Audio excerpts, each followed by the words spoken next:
today that the international prices for oil, for fuel, have gone down over time.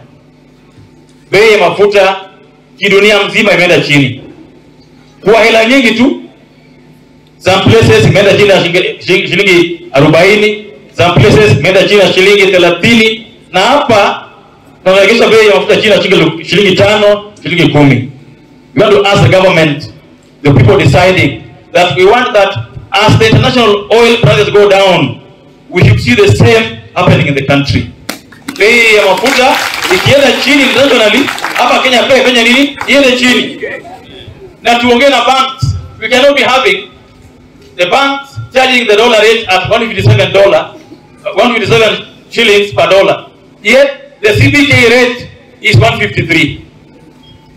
We would like to know hii shilingi 4-6 ya dola nani anaikula hapa katikati ndio wananchi wasipate.